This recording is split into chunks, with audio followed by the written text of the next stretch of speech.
Bonjour et bienvenue dans les comics de Fred, je suis ravi de vous retrouver pour cette nouvelle vidéo. Donc aujourd'hui on va finir la partie des achats de janvier et ceux de février. Allez c'est parti, générique.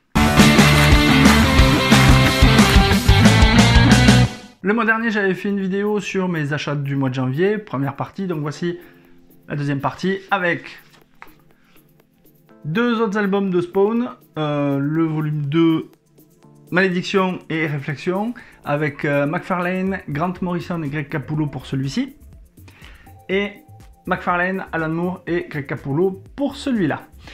À la fin de la lecture du tome 1 de Spawn, j'ai été conquis par le personnage, puisque j'ai adoré la manière dont il était traité, j'ai beaucoup aimé les dessins, l'histoire, et je me suis dit il faut que tu continues, et j'ai apprécié énormément ce personnage, et donc je me suis lancé dans l'aventure Spawn, et je comprends maintenant pourquoi Nico de la chaîne Jules et Nico, que j'embrasse d'ailleurs, kiffe ce personnage. Je comprends tout à fait pourquoi c'est un de ses personnages favoris. Donc je continue l'aventure Spawn, et je sens que je ne vais pas le regretter. Toujours au mois de janvier, j'ai pu aller récupérer Cal de Louis et Séché aux éditions Soleil Anticipation. Alors j'ai repéré cette bande dessinée sur le compte Instagram de Migrim, qui avait posté la couverture et des pages, et je dois avouer que ce sont les dessins qu'il avait postés qui m'ont absolument subjugué, et je me suis dit il faut que je trouve cet album, et en allant au comptoir du rêve à Toulouse, j'ai demandé à Fred de la boutique du comptoir du rêve si il pouvait me le commander, et là je l'ai reçu la semaine dernière, donc j'ai pu aller le récupérer. Il l'avait commandé en janvier.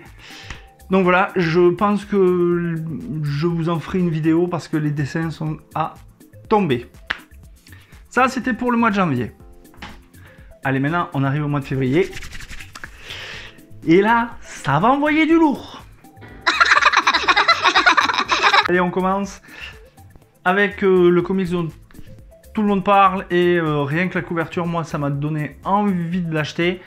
Et aussi parce que mon libraire et ami Guillaume du comptoir du Rêve Comics m'a dit vas-y, tu peux foncer, c'est top. C'est Batman Ego de Darwin Cook chez Urban, dans la collection DC Black Label. Donc j'ai lu la quatrième de couverture, ça m'a énormément plu, et ben voilà, donc il est là. Et forcément du Batman, puisque j'adore Batman. Et il y aura une vidéo sur ce comics. Donc voilà, il y a ça. Deuxième poids lourd dans le comics, et là c'est pas un des Big Two, c'est de l'Indé. Et l'Indé édité chez Delcourt, c'est la suite, le volume 2 de Reckless, l'envoyé du diable. Toujours des couvertures qui font penser au cinéma des années 70, 80, voire 90. Et ouais, ben, j'ai feuilleté, et putain que ça a l'air bon. Ça a l'air bon. J'avais kiffé le premier volume de Reckless, et je pense que oui, là, il y aura une vidéo aussi pour vous parler de ce tome 2 qui a l'air juste réalisé aux petits oignons. Donc voilà, il y a ça. Ensuite, là aussi, il y a du lourd, et c'est de l'Urban, c'est de l'Indé, et c'est Department of Truth, le tome 1, Au bord du monde. Donc j'ai vu que c'était pour lecteur averti, je me suis dit ça va te plaire. En plus on voit Kennedy, les théories du complot, tout ça, l'espionnage, ça m'intéresse, voilà. Donc celui-là, je vais le lire, oui, évidemment tu vas le lire comme tu l'as acheté, je vais le lire, et je pense que j'en ferai une vidéo parce que c'est un sujet qui peut potentiellement vous intéresser, et moi ça me fera très très plaisir de vous en parler. Donc Department of Truth, il y a ça. Ensuite, et là je suis hyper content d'avoir les deux, c'est X-Lives of Wolverine. Voilà les deux couvertures de Mr. Garcin. J'espère que vous les voyez bien sans qu'il y ait trop de reflets. J'adore ce que fait Mr. Garcin. C'est vraiment fantastique ce qu'il arrive à faire. Et donc ben voilà, juste pour le kiff, je voulais avoir les deux covers. Ben, ça rejoindra celle que j'ai aussi, donc elle rentre dans mon panthéon de collection. Voilà, celle-là. Et enfin, le gros carton dont tout le monde parle, et là je me suis pas fait influencer du tout, mais pas du tout par mon libraire.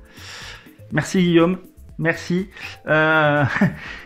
J'ai récupéré We Live alors c'est de Eva de la Cruz et Dave Sharp aux éditions 404 Comics. Il m'a dit, il me voyait le feuilleter, et il m'a dit, ça, c'est top, prends-le. Bête et discipliné que je suis, je l'ai pris. Et, étant donné que il avait la possibilité d'offrir ça, j'ai pu récupérer un magnifique Ex Libris, voilà, sur papier glacé, signé par les auteurs. Et c'est juste une tuerie, quoi. Il va trouver sa place dans ma Geek Room, et dans un joli cadre. Mais c'est franchement hyper soigné, et c'est très beau comme Ex Libris. Donc 404 Comics, il faut un travail éditorial génial. Donc je vais m'empresser de lire ça. Et ben ouais, suivant ce que j'en ai pensé, ben, je vous ferai une vidéo, mais je pense que je vais kiffer.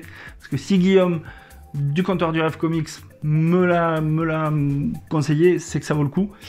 Donc voilà, le dernier achat du mois de février. Voilà, cette vidéo est maintenant terminée, j'espère que ça vous a plu. N'hésitez pas à me dire dans les commentaires si vous avez lu certains titres que je vous ai présentés aujourd'hui, ce que vous en avez pensé.